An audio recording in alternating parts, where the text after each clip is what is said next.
और कहा हम आपसे दीक्षा लेना चाहते हैं।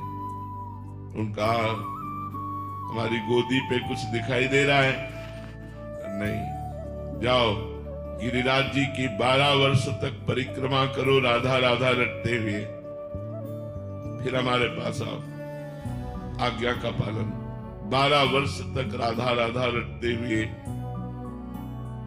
समय व्यतीत करके जब आए तो कहा आप कुछ गोद में दिखाई दे रहा है? बोले नहीं।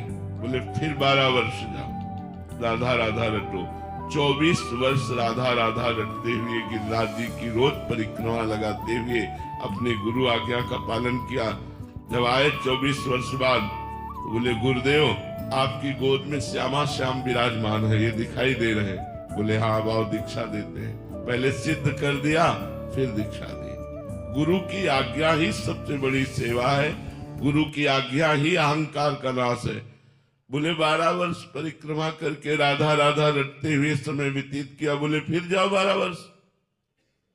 ये तो आप हर बार कहते रहोगे, दीक्षा दीजिए फिर आप आज्ञा कीजिए, ऐसा नहीं प्रश्न किया। जो आज्ञा हुई उस पर तत्पर हो गए तो अहंकार का भी नाश हो गया, भगवत साक्षात्कार हो गया। और इतने बड़े महापुरुष हुए कि महावाणी नामक रस ग्रंथ की रचना हरिव्यास देवाचार्य जी ने की गुरु प्रताप से। तो जो गुरु की आज्ञा का पालन करता है वही गुरु सेवक है। जो गुरु सेवक है वो अहंकार रहित तो हो ही जाता है, क्योंकि गुरुदेव की कृपा इस सबसे बड़े दुश्मन अहंकार पर रहती है। अहंकार नष्ट हो गया तो संस्कृति चक्र नष्ट हो गया।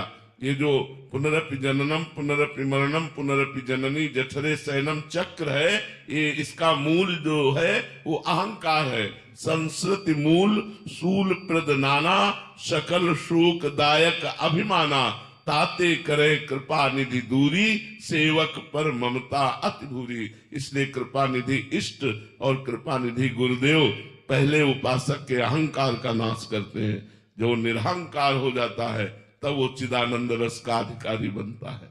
महाराज जी आपने गुरु आज्ञा की बात कही अभी। महाराज जी एक